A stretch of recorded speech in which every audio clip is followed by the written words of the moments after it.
Hello viewers, আসসালামু আলাইকুম। আমি ইঞ্জিনিয়ার অনিক। আজকে যে বিষয় নিয়ে আলোচনা করব সেটা হচ্ছে লেআউট।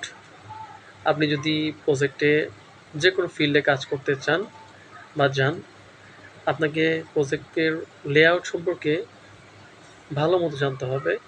প্রজেক্ট লেআউটটা কী সে সম্পর্কে বিস্তারিত জানতে অবশ্যই পুরো ভিডিওটি দেখবেন না টেনে। একজন সিভিল ইঞ্জিনিয়ারিংয়ে ফিল্ডে কাজ করার জন্য সর্বপ্রথম যে ধাপটি পার করতে হয় সেটা হচ্ছে প্রজেক্ট লেআউট। আপনাকে লেআউট সম্পর্কে জানতে হলে অবশ্যই আর্কিটেকচারাল ড্রয়িং ফলো করতে হবে। কারণ আর্কিটেকচারাল ড্রয়িংয়েই মূলত লেআউট থাকে। একটা লেআউট দ্বারা আপনি আপনার প্রজেক্টের মূল কাঠামো তৈরি করবেন। সেক্ষেত্রে লেআউটটা জানা খুবই জরুরি। আচ্ছা, লেআউট যদি আমি প্রথম থেকেই বলে থাকি, লেআউটটা হচ্ছে প্রজেক্টের মাপঝোঁক। বাংলায় বললাম, যারা নতুন রয়েছে তাদেরকে বোঝানোর সুবিধার্থে। প্রজেক্টের কলাম, ফুটিং, পাইল কোন পজিশনে হবে বা বিল্ডিং অ্যালাইনমেন্ট কোন দিকে হবে সেক্ষেত্রে লেআউটটা ব্যবহৃত হয়। লেআউটটা একটা ড্রয়িংয়ের প্রথমেই আমরা পেয়ে যাব। সেই ক্ষেত্রে লেআউটে যে জিনিসগুলো থাকবে সেটা হচ্ছে প্রথমে থাকবে গ্রিড লাইন, যে কোন গ্রিড থেকে কোন গ্রিড আপনি মেজারমেন্ট নেবেন এবং কোন গ্রিড থেকে কোন গ্রিডের কলামের সেন্টার রয়েছে বা ফুটিং বেজের সেন্টার রয়েছে।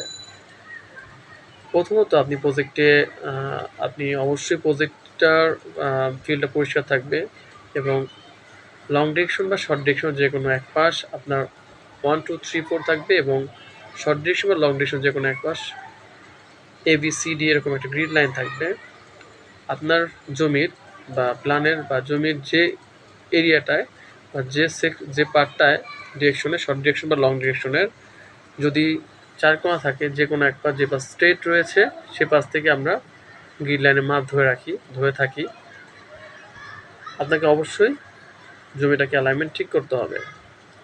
আপনাকে দ্বিতীয়ত আপনাকে রাজুক ড্রয়িং ফলো করতে হবে, কারণ রাজুক ড্রয়িং সেটব্যাক এরিয়া রয়েছে।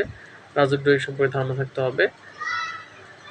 আমরা 1 to 1 A to A এভাবে গ্রিড লাইনগুলোটা নিয়ে থাকি। আমি আপনাদেরকে অবশ্যই ড্রয়িংয়ের মাধ্যমে বা হাতে কলমের মাধ্যমে শিখিয়ে রাখবো। ভিডিওটি দেখতে আমার সাথেই থাকুন। ভাবেন এই টোটাল এরিয়া, দুঃখিত আমি হাত দিয়ে আঁকতে হচ্ছে, এইটা আপনার জমি, এটা আপনার জমি ধরেন। এটার এই পাশ 36 ফিট 0 ইঞ্চি আর এই পাশ 25 ফিট 0 ইঞ্চি। আপনাকে যে কাজটা করতে হবে, ড্রয়িং থেকে যে কোনো এক পাশ যে পাশে আপনার পূর্ব পশ্চিম ডিরেকশন রয়েছে, যদি ধরেন এটা নর্থ ডিরেকশন, আপনার বিল্ডিংয়ের ফ্রন্ট হচ্ছে এটা হচ্ছে আপনার বিল্ডিংয়ের ফ্রন্ট। সেই ক্ষেত্রে যদি আপনি রাজুক ড্রয়িং দেখেন, ফ্রন্ট সাইড থেকে যদি 5 ফিট জমি ছেড়ে দিতে হয়, এই পাশ থেকে যদি 2.5 ফিট জমি ছাড়তে হয়, এই পাশ থেকে যদি অ্যাজ পার রাজুক ড্রয়িং দেখতে হবে আপনাকে জমি ছাড়তে হয়। এটা হচ্ছে আপনার বিল্ডিংয়ের আউটলাইন প্ল্যান। তাহলে আপনাকে ধরতে হবে এভাবে যে আপনার ড্রয়িং জমিটা কীভাবে রয়েছে, এভাবে। এটা হচ্ছে আপনার মূল জমি। আশা করি সবাই বুঝতে পারছেন। এবার সে জমিটা আমরা ঠিক এভাবে আঁকালাম। আপনার জমিটা এখন এমন রয়েছে, এই জমিটা ধরেন আপনার এই পাশে মাপ রয়েছে 35 ফিট 6 ইঞ্চি, এই পাশে রয়েছে আছে 7 ফিট গেলে থাকতে হচ্ছে আপনার 18 ফিট 6 ইঞ্চি, 18 ফিট রয়েছে। তো সেক্ষেত্রে আপনাকে যে কাজটা করতে হবে, যেহেতু আমি বলেছি এটা ফ্রন্ট সাইড, যদি আপনার আর্কিটেকচারাল ড্রয়িংয়ে এই পাশ থেকে গ্রিড লাইনগুলো দেওয়া থাকে 1 2 3 4 5, এভাবে যদি গ্রিড লাইনগুলো থাকে সেম টু সেম এই পাশেও দেওয়া থাকবে। আপনি কি করবেন, যে কোনো এক পাশ ধরেন এই পাশটা আপনি সোজা বা এই পাশটা ধরে আপনারা কাজ করবেন।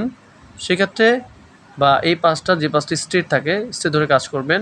এই পাশ থেকে যদি গ্রিডের মাপ দেওয়া থাকে এখান থেকে 3 ফিট, আপনারা এই বরাবর একটা সুতা টানাবেন এখান থেকে এই পর্যন্ত 3 ফিট মাপ দিয়ে, আর এখান থেকে এই পাশে 3 ফিট মাপ দিয়ে। সেম টু সেম এই পাশেও যদি আপনার দেওয়া থাকে 4 ফিট, বুঝতেই পারছেন, সেম টু সেম এই পাশ থেকেও আপনি 4 ফিট মাপ নিয়ে নেবেন। তৃতীয়ত সেম এইটাও, এইটাও বা এইটাও। এক পাশটা অবশ্যই আমি বোঝাতে পেরেছি। এই পাশটা যখন আপনি ধরছেন, সে এই পাশে A B C D E, এই পাশে আপনাদের মাপ দেওয়া আছে এই ওয়াল থেকে 5 ফিট, তো আপনি 5 ফিট নিয়ে নেবেন, এখান থেকে 5 ফিট নিয়ে নেবেন এবং এই পাশে 5 ফিট নিয়ে নিলেন। বুঝতে পারছেন? এটাই হচ্ছে লেআউট, মূলত এটাকে বলা হয় লেআউট। এই মাপগুলো আপনি সুতোটা নিয়ে করবেন।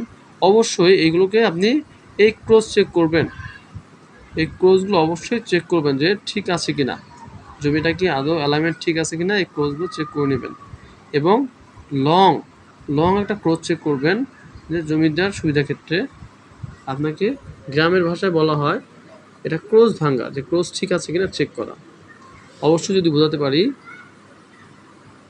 বুঝতে পেরেছেন অবশ্যই, ধন্যবাদ। আর বন্ধুরা, আশা করি লেআউট সম্পর্কে একটু হলেও বোঝাতে পেরেছি। সম্পূর্ণ ডিটেলস সম্পর্কে জানতে অবশ্যই আমার কমেন্ট সেকশনে কমেন্ট করবেন, আমি আপনাদেরকে প্র্যাকটিক্যালি আরও বোঝানোর চেষ্টা করব। আর আমি আপনাদেরকে আমার ছোট্ট একটা পেজ রয়েছে যেহেতু, সেক্ষেত্রে আপনাদের পেজটা অবশ্যই শেয়ার করবেন, অন্যকে দেখার সুযোগ করে দেবেন।